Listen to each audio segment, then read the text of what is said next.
Buenas noches, estamos aquí en casa de Astrid Kadal, que me ha concedido el inmenso honor de entrevistarla, pues, de estar cerca de ella, porque es una persona a la que de alguna forma u otra su personal admiración bueno, o sea, yo estoy en las nubes. Para mí Muchas gracias. es divino estar cerca de ti, y porque te admiro como mujer, porque te admiro como artista, porque comprendo poco, sí, pero lo que comprendo vale mucho.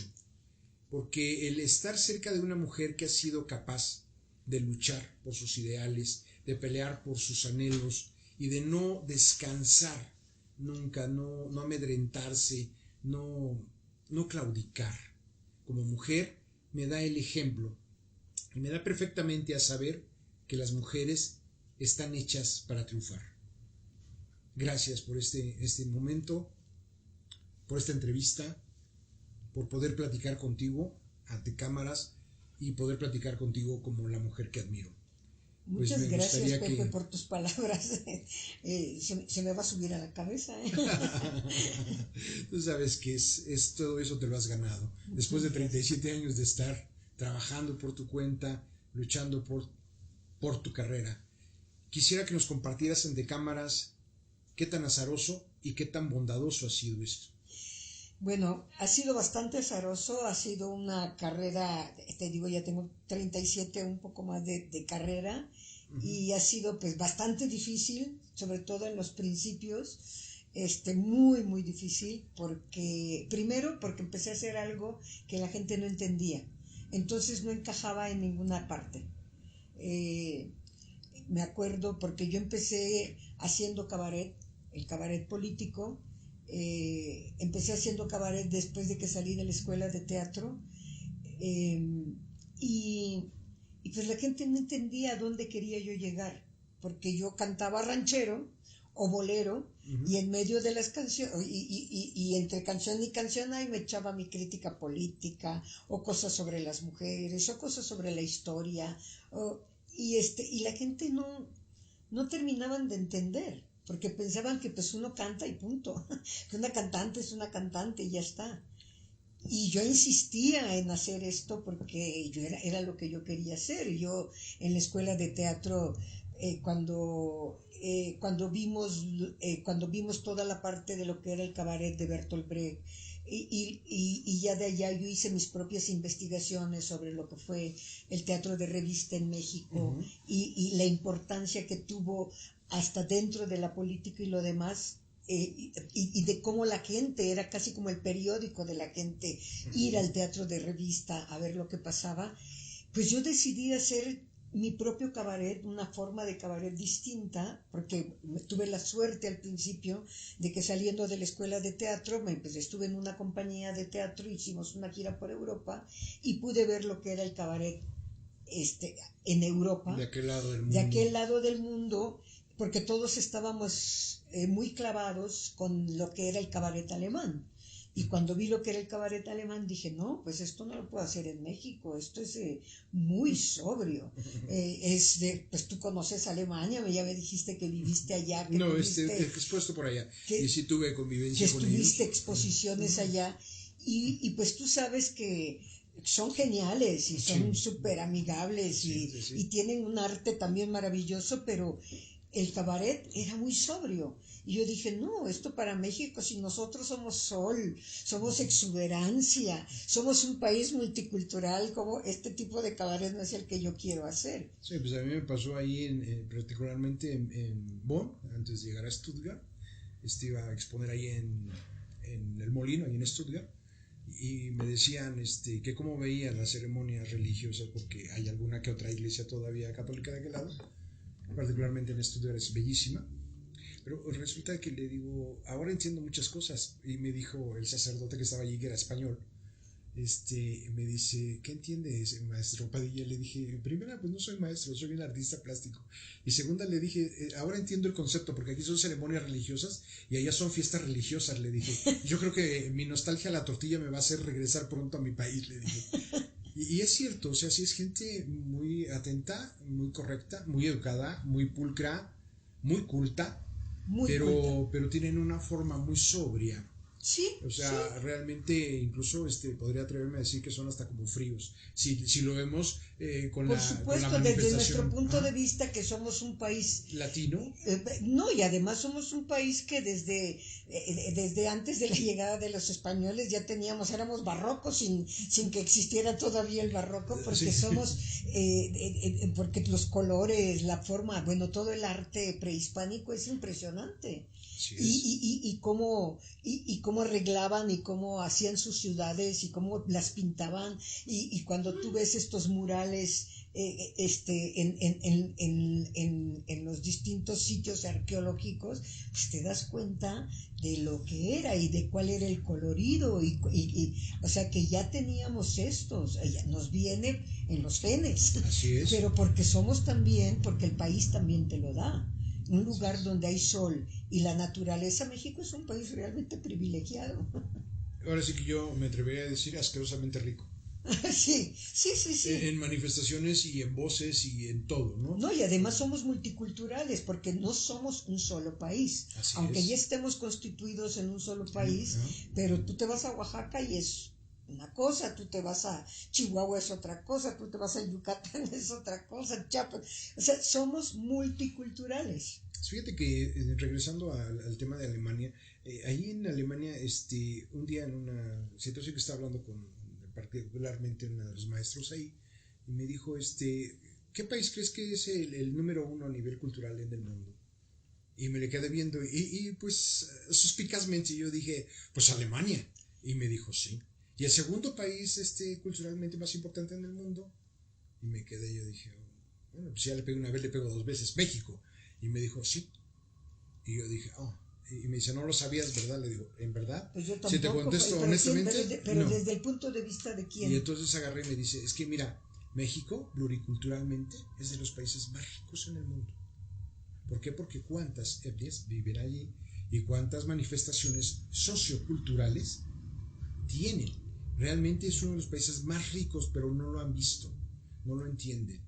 Y le dije, creo que sí, porque como que hay una situación de no unión, de no vinculación, porque pareciera que muchas de las veces estamos luchando por un individualismo tonto. Sí, bueno, pienso que en todo el mundo, Sí. no nada más Sí, aquí, pues es que es lo que conviene los intereses económicos, porque así solito es más fácil que yo te pueda hacer lo que yo quiera, ¿no? Porque cuando estamos en grupo, pues somos un poquito más difíciles de comer, ¿no? Y lo vemos con los mismos animalitos, ¿no? Hacen grupos y pero ¿de dónde viene esto de que Alemania es el país cultural más importante por culturalmente? muchas cosas, o sea, por las manifestaciones, por ejemplo, ahí en Stuttgart hay una universidad para carpintería. Los mejores carpinteros del mundo son alemanes. Los relojes, estos cucús, son de la Selva Negra y Porque yo todos hubiera son... pensado que era Francia o Italia que No. nos legaron tantas cosas. Sí, sí, o sea, estuvimos influenciados por mucho de ello y sí tienen una identidad, pero fíjate que ellos como que han preservado sus orígenes y los han, ¿cómo decir? No han dejado que se mueran. Exactamente. Claro. Entonces, yo lo que entendía ya y algo que sí creo que debiéramos considerar todos, en todo el mundo, es que sin raíz no podemos crecer. Y es a partir de ahí, y no porque te quedes siendo raíz, sino porque de ahí No, sale el tallo y de ahí si, sale todo. si quitamos todo lo que hay atrás, estamos perdidos. Sí. No se puede destruir, es que no es destruyendo como se avanza, sino que es continuando y evolucionando sobre lo que ya se hizo. Porque si tú destruyes, entonces es como comenzar de cero. Peor Eso que es de una cero, equivocación porque total. es empezar en el vacío. O sea, ¿a total. quién se le ocurre destruir lo pasado y empezar como si no? Incluso, Que fue lo que hizo Rusia. Rusia arruinó tantas cosas por querer hacer. ¿Y qué es lo que hicieron? Un país desgraciado. Pero además arruinaron una cultura, una parte de la cultura impresionante. Sí, Entonces no se puede su corazón, destruir para construir. Sí. A veces hay que destruir algunas cosas, pero no se trata de destruir todo. Sí, yo pienso que todo tiene que ser evolución. Una cosa es que haya una deconstrucción para que haya una construcción nueva, pero otra cosa es que de plano arranques que fue todo. lo que pasó en México, con la Ciudad de México. Se destruyeron edificios maravillosos para luego hacer unas porquerías. Y terminamos arruinando parte de lo que era nuestro pasado por algo mal visto, por decisiones equívocas. Sí, y aparte, si vemos, todavía hay mucha gente que se avergüenza del color de piel, por ejemplo, o del origen, y porque a mí todavía me pasa, luego yo luego veo y se me ocurre preguntar, ¿y de dónde eres? ¿O de dónde eran tus papás? No, pues somos de aquí de la capital. Yo soy de aquí, del Distrito Federal. Yo soy ahora de la CDMX, o sea, ajá, pero ¿y tus papás de dónde llegaron? Entonces, ese tipo de cosas, yo creo que vinieron a darnos totalmente en la chapa, porque... Bueno, sí es que también tenemos una herencia en el barroco, pues existía todo el rollo de las castas, uh-huh. y bueno, ahorita otra vez estamos, porque ahora cuando te piden tus papeles dicen, ¿y cuál es tu etnia? Tú dices, ¿qué? A estas alturas que me pregunten cuál es mi etnia, pues si los mexicanos somos mestizos. Así es. Y que hay indígenas, sí, pero casi todos, que creo que el 99.9 de la población somos mestizos. E incluso a nivel mundial somos mestizos. Claro, o sea, ya no hay razas ya hay tanta cuestión de mezclas. Pero nosotros tenemos esto porque en el barroco sí existía el rollo de las castas, y cuando tú lees sobre eso y cuando ves lo que era, bueno, yo hasta hice una canción, yo escribí una canción sobre eso, uh-huh. Porque era tu estado en el escalón social, o sea, tu lugar en la escalera social, uh-huh. dependía del color de tu piel. Así es. Si eras blanco español, pues estabas en lo más alto. Si eras blanco criollo, un poco menos. Uh-huh. Por eso se hizo la independencia. No como dijeron, bueno, uh-huh. pero no voy a dar explicaciones. Y si eras mulato, así, y si eras indio con blanco, no, y si llegabas hasta el salta no sé atrás, qué, y al salta para atrás, tente en el aire, sí. No me acuerdo, y no me acuerdo porque era ya tan complicado. Sí. No, seguir todo el rollo, pero todo se solucionaba con el dinero. Porque tú que eres pintor debes de saber que Juan Correa, que fue uno de los grandes pintores, que él tiene cuadros en la catedral y en Puebla y en las iglesias de Puebla, pues él era un mulato, pero como su papá era blanco y tenía mucho dinero, pues le compró el puesto para que pudiera estar en el gremio de los pintores. Y de los pintores reconocidos y admitidos. Y podían haber indígenas dentro del gremio de los pintores siempre y cuando fueran nobles.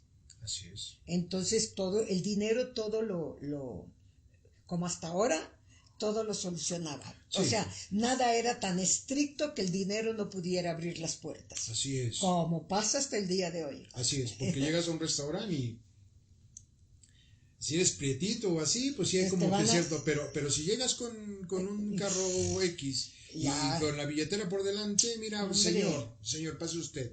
Y les importa un bledo si tiene los ojos al revés. O sea, la verdad, a mí hay gente que me dice, no, es que somos racistas. Le dije, no, creo que somos más clasistas. O sea, porque si te das cuenta... Más que racistas, somos clasistas. ¿Por qué? Sí. Porque no importa el color de piel, no importa ni de dónde vengas. Nada más con que traigas dinero para pagar la cuenta. Yo creo que el mexicano no es tan racista, ¿eh? Somos más clasistas Somos más clasistas que racistas. Y como bien dices, o sea, creo que viene desde ahí, desde estas cuestiones de castas y de todo esto.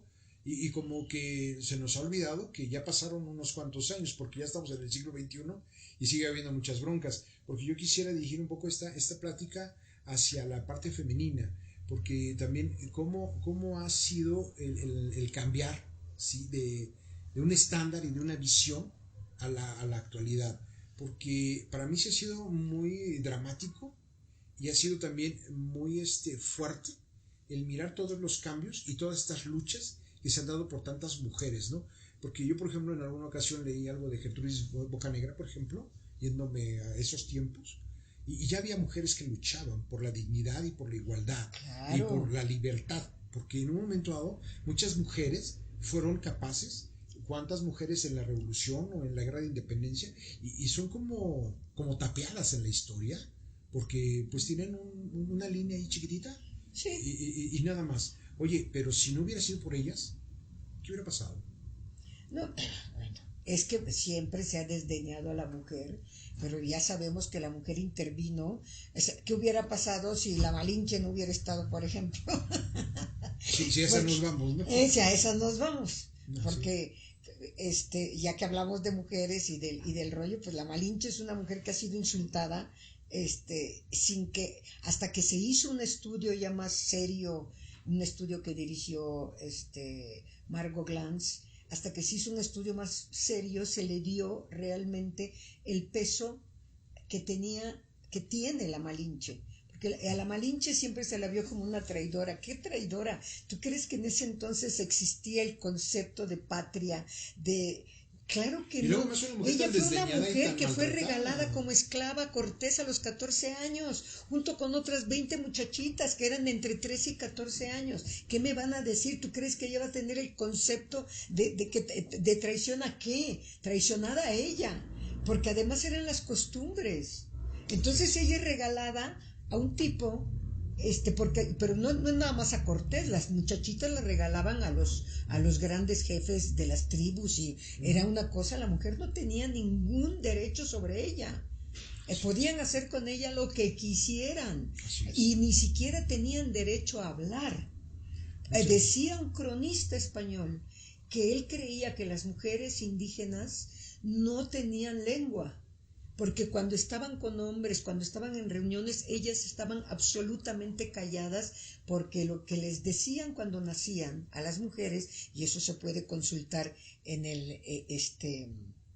ahorita se me acaba de olvidar, de lo que sacó Miguel León Portilla, de lo que le decían a una mujer cuando nacía: tú naciste para callar, para sufrir, para tejer mantas, para atender a tu marido y tener a tus hijos. Tú dices, no, pues ya te arruinaban el futuro desde que nacías. Ya nacías etiquetada. Y entonces con este estudio que se hizo se ha revalorado quién fue la Malinche, aunque hay muy pocas cosas sobre ella. Uh-huh. ¿Por qué? Porque fue una mujer inteligente, uh-huh, brillante, que hablaba 3 lenguas y que por el uso de la palabra destacó. Y por eso la usaron. Y por eso la usa Cortés para que le comunique. Y es una mujer que después era respetadísima entre los mismos indígenas. Pues sí. Y es una mujer que se lo ganó a pulso. Yo le hice hasta una canción en desagravio también a la Malinche. ¿Por qué? Porque nos han contado tan mal la historia y eso nos ha hecho mucho daño a los mexicanos. Sigue condicionando y sigue condicionando como dirigiendo con eso hacia ciertos estándares que de alguna manera u otra van mermando desde la moral hasta la conciencia. Y esto es asqueroso, perdón por la palabra, pero es asqueroso, porque yo creo que en el momento en el que una mujer es responsable y consciente de sí misma, va a crear una familia consciente y responsable. ¿Por qué? Porque en un momento dado el derecho a la vida es parejo. Y no tiene por qué ser... Y todo depende de la educación en casa, ¿eh? Así es, ese es el punto de partida. Yo, por ejemplo, en mi familia, que eran tan conservadores para tantas cosas, pero como éramos tantos, pues hombres y mujeres, todos lavábamos ropa, todos cocinábamos, todos barríamos, todos trapeábamos, todos hacíamos de todo. Nada, yo estaba sentada en la mesa y venía un hermano y me decía, ¿te traigo algo? ¿Quieres te traigo un vaso de agua? Si me veía que estaba ocupada. Y hasta el día de hoy. ¿Por qué? Porque si te educan en tu casa, sí no vas a tener esos problemas ni de machismo, ni de la mujer sometida, ni de la tonta que se deja, ni del hombre que viene y golpea a la mujer o que le dice, a ver vieja, tráeme de comer que estoy regresando. Cuando las mujeres ahora trabajan los dos. Y yo sigo viendo que trabajan los dos, pero la mujer es la que se hace cargo de la comida, la que se hace cargo de la casa, la que se hace cargo de los niños. Y entonces, por eso digo que es muy importante, porque la educación no empieza en la escuela. No. La educación empieza en la casa. No, y yo creo que deberíamos entender que en la escuela vas a tener conocimientos técnicos, ¿sí? No nada más conocimientos técnicos, vas a tener otro tipo de conocimientos, porque, perdón que te diga, pero a los mexicanos nos metieron algo en la cabeza, como cuando nos dijeron en la escuela que nos conquistaron los españoles, que eran 800 contra un montón de indios, y tú dices, perdón, y entonces con eso nos metieron en la cabeza que éramos que entonces los mexicanos estamos nacidos para ahora sí que nacidos para perder, como diría la película, ¿no? Nacidos para perder, pero no. Como no nos querían decir, lo ocultaban tanto que, pues Cortés hizo la conquista con montones de pueblos más que estaban hartos de ser sometidos por los aztecas. Sí, porque eso Y entonces ha te venido dicen que 800 y tú dices, pues qué fregones los españoles, oye. Sí, Y tampoco nos dijeron, aunque eso ya después vas viendo, pues sí, que también hubo una pandemia, que hubo un ataque de viruela que también arruinó. Y ya te dije, tampoco eran mexicanos, eran, digo, no el mexicano que somos ahora. sí. No, porque pues, Eran no sé, yo el tribus. otro día discutía con alguien por ahí que se dedica mucho a la historia, es doctor en historia, Moctezuma Barragán, y me decía que como ella le digo, mira, pues es que si hablamos de guerra, no sé, la primera guerra bacteriológica, la que sí tenemos registro es aquí en México, en el 521, Sí. cuando traen a unos Un esclavos negro, negros, un llega aquí esclavo y es el negro. que trae la viruela, y esa fue la que vino a darle Claro. al traste a muchas cosas. Entonces, Y de allá vinieron varias pandemias sí, más. Pues muchas cuando otras queman el cosas. Palacio Nacional, que es en 1692, también hubo una peste, ¿no? O Así. en 1600 y tanto, hubo una peste también. Y hubo pestes a lo largo después. ¿Cuántas cosas han pasado, pandemias que parece que se nos olvida y ahorita estamos tan escandalizados con esta que ya se eternizó? Porque yo creo que ha sido de las más largas, hablando cronológicamente. Y lo que nos queda. Y lo que nos falta, ¿no? Yo creo que vamos a ir cerrando esto.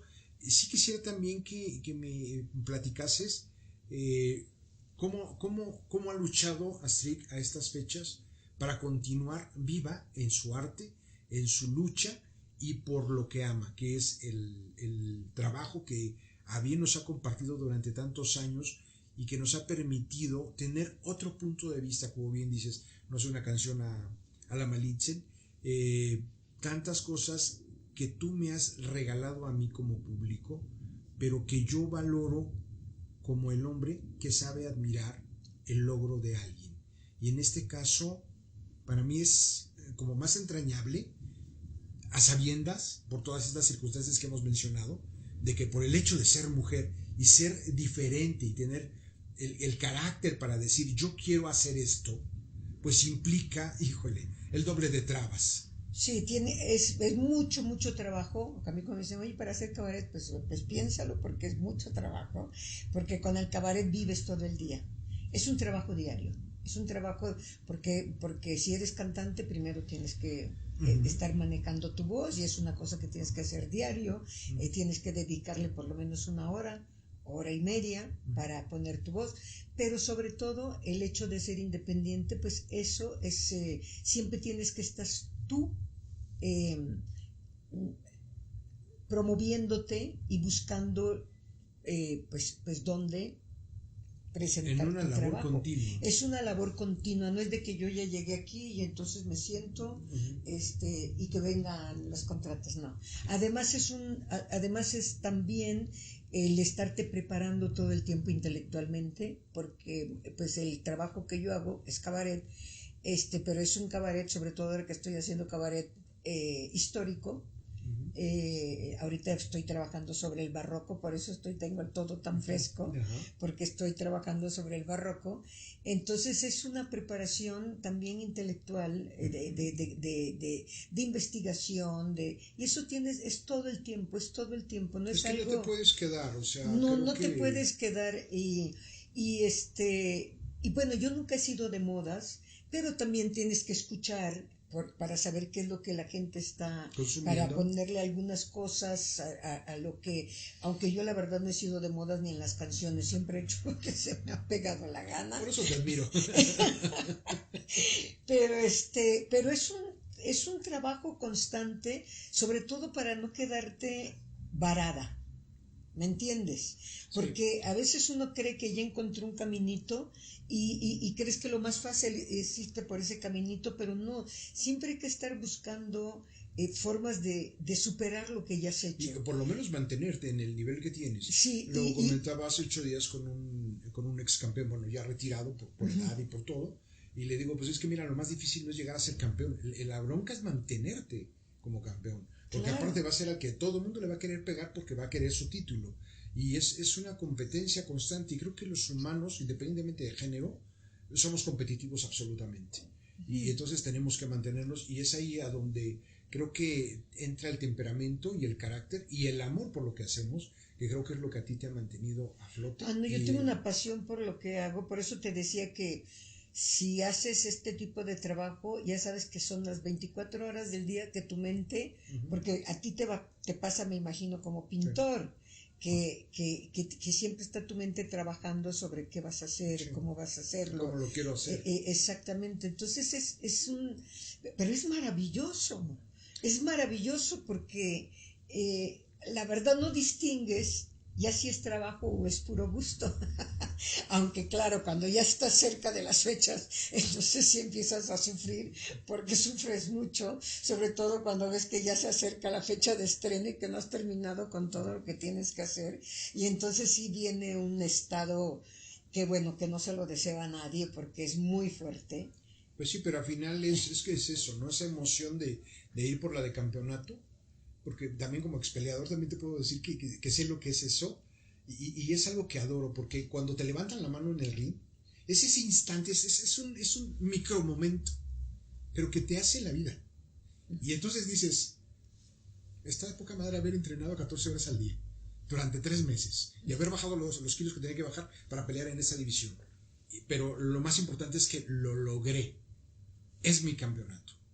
Entonces, ese instante, ese aplauso, esa cosa es la que le da sentido a todo a lo que antecede a ese momento, claro. A todo lo que pudo haber pasado por tus tripas y por tu corazón y por tu cerebro, por y hasta supuesto. Por tu sudor, porque pues hay que echarle de todo. Y creo que eso es lo que quiero y admiro de ti, porque en una mujer es muy difícil por todo lo que hemos mencionado, pero también creo que es indispensable que sepamos que sí se puede, porque hay ejemplos vivos, porque hay realidades tangentes y porque hay hechos. Pues yo pienso que cuando tienes una pasión, una verdadera pasión, pues eso es lo que te impulsa a lanzarte y a hacer y a luchar por lo que te gusta. Y yo tengo una pero total pasión por lo que hago, porque además lo que hago es tan maravilloso el que te permita,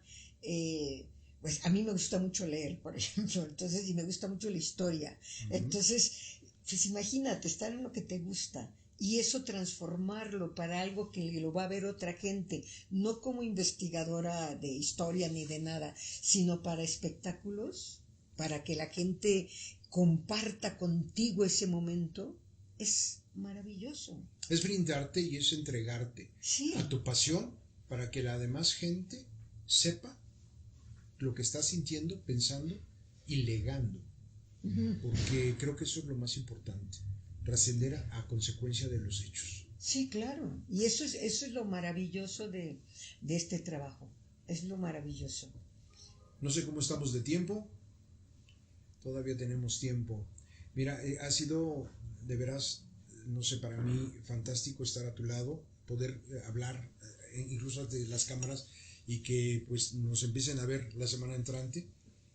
Esto, la verdad, para mí es un regalo importante, es un ejemplo a seguir, es la vida. Y también te iba a decir algo, no quiere decir eso que no haya tenido también conflictos, porque conflictos siempre los han habido y siempre los habrá, pero por ejemplo, ya que estamos en el mes de la mujer, te quiero decir que me tocó en algunos lugares, por ejemplo, un día llegamos a España y íbamos a dar función en un teatro grande, y pues en ese entonces pues yo no tenía realmente, me ponían los asistentes allá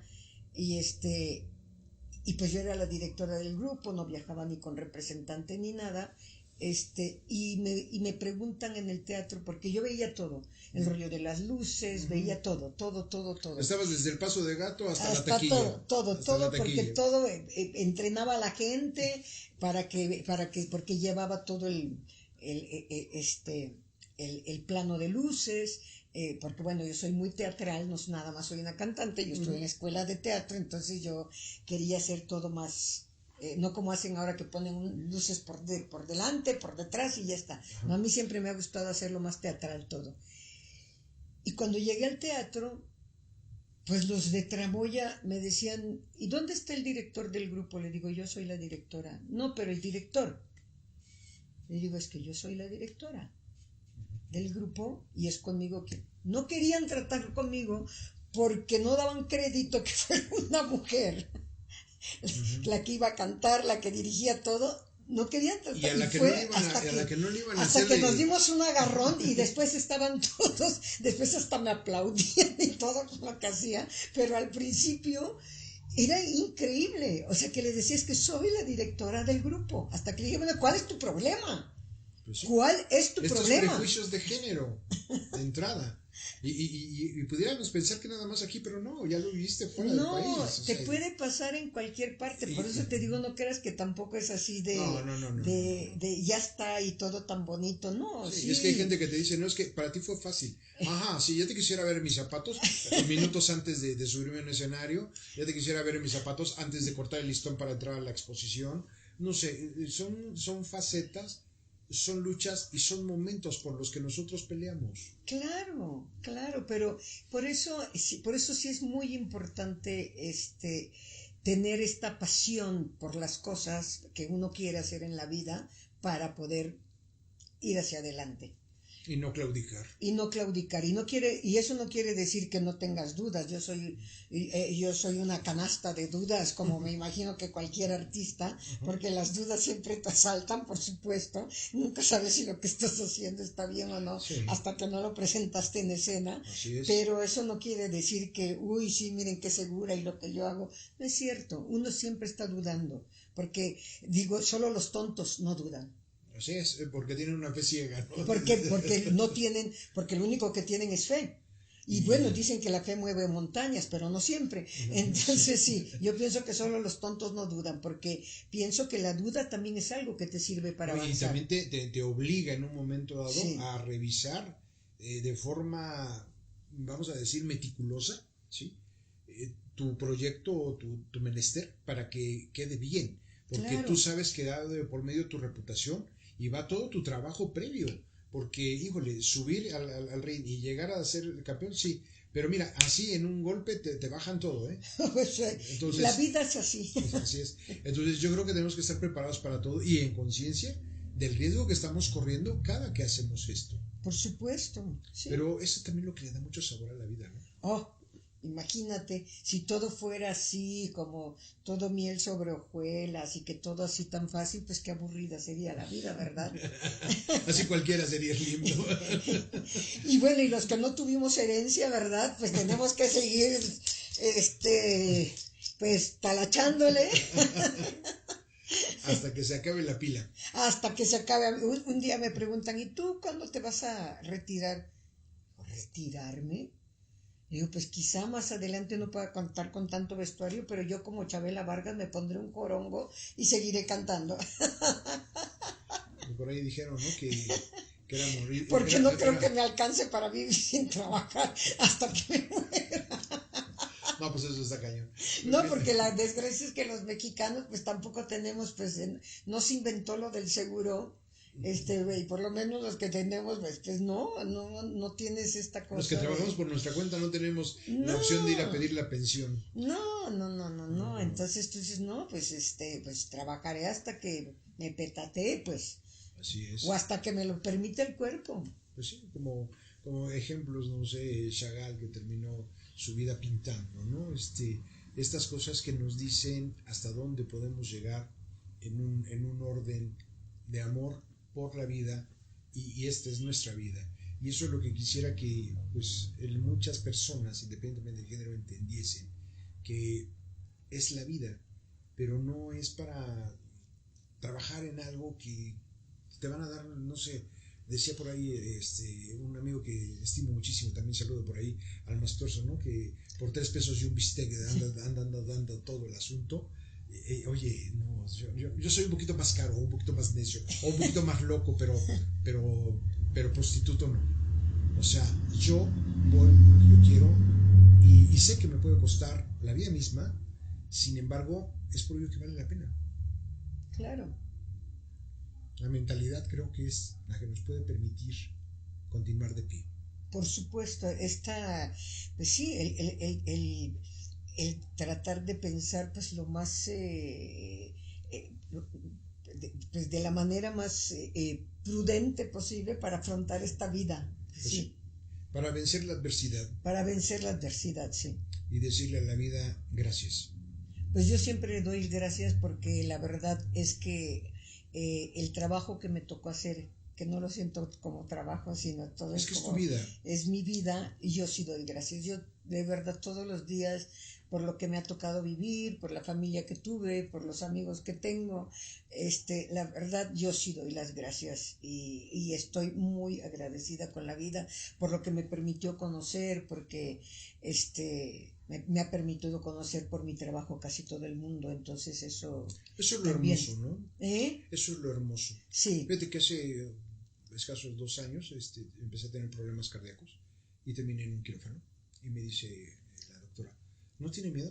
Le digo, no, pero ahí está su nieto y está así, pero yo sí comí, yo sí cogí, yo sí viajé, yo sí, mira, mis zapatos están gastados porque sí los caminé. Por supuesto. Entonces mira, yo en lo personal estoy tranquilo, sí. Y estoy feliz porque recorrí mundo, porque probé todo lo que quise, estoy en paz conmigo. Sí. Si aquí llegó, bueno, pues hasta aquí llegó. Y si me dan otro chance, me cae de madre que me voy a manchar. ¿Sí? Sí. ¿Por qué? Porque a eso vine, a batirme de mole. Porque para que sepa que comí mole, pues me tengo que ensuciar la camisa, ¿no? Entonces creo que eso es lo que tendríamos que aprender a hacer. Vivir sin miedo. Vivir la vida. No vivir para trabajar, sino trabajar por lo que amo. Por quien soy yo. Exactamente. Y eso creo que es lo que me ha esa es la diferencia, sí. Esa es la diferencia, porque yo sí vivo para trabajar, pero mi trabajo no es trabajo. No, eres tú. Exactamente. Porque no puedo decir, sería una vergüenza que yo dijera que porque tampoco te estás rompiendo el alma, así de no, es otro tipo de trabajo y la verdad es que, por eso digo que yo sí doy las gracias por eso, por este tipo de trabajo que me ha tocado hacer y que la vida me ha tratado tan bien. Por eso yo como tú tampoco le tengo miedo a la muerte. Digo, si me toca, pues yo ya viví sí. He vivido tan bien, me ha ido bien, nunca tuve, en los lugares donde estuve me trataron tan bien, todo ha sido, digo, siempre, pues porque todo el mundo tiene sufrimientos, tiene problemas económicos, de salud a veces, o que en la familia, lo que tú quieras, pero bueno, pues la vida es así. Sí. O sea, a mí que me digan quién tiene una vida que teníamos de tanto no, tiempo, y que me digan quién tiene una vida que es así totalmente feliz y que no ha tenido problemas. Pues todos qué jodido, hemos tenido, ¿no? Y todos hemos tenido miedo en algún momento. Así es. Por supuesto que y hemos todos tenido hemos miedo. llorado amargamente. Y por supuesto, yo he llorado mucho, mucho.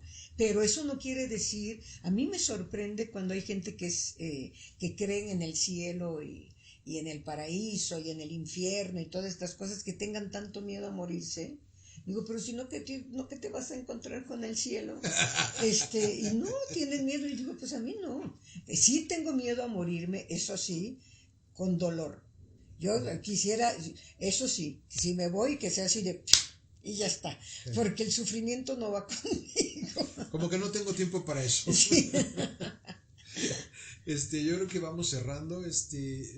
No sé, quieras legar algo a esta entrevista que para mí ha sido excepcional, ha sido gozosa y no tengo más que agradecerte. No, pues yo al contrario y sobre todo por tu regalo tan bonito, de que esto es de una maravilla, lo quiero mostrar, que vean lo que haces, es precioso, es Gracias, muy bello, muy bello, muchísimas y yo sé que ha quedado en manos que lo van a valorar y lo van a no, pero por supuesto, y esto tan bello también que me has dado, de verdad, ha sido un verdadero placer conocerte, saber de ti y tener esta conversación contigo, la verdad, ha sido genial. Muchas gracias. Aquí el ganón soy yo. Y pues nos estamos viendo en Mundamella la próxima semana platicando y yo no tengo más que decir, 1,000,000 de gracias, te amo. Gracias. Y pues estaré buscando quizá otra entrevista para comentar las nuevas obras, las nuevas cosas y quizá, no sé, robar algún vistazo a algo de tu trabajo en el escenario, porque esa es la otra parte, esa es la parte de la conclusión. Y yo creo que nosotros tenemos que aprender a llegar a buen término todo lo que iniciemos. Estamos con ustedes en Montamella. Nos vemos en 8 días. Astrid. Gracias. Y gracias a todos. Gracias. O sea, en amor cachondo, amor y creación. Son las palabras que quieres ahí.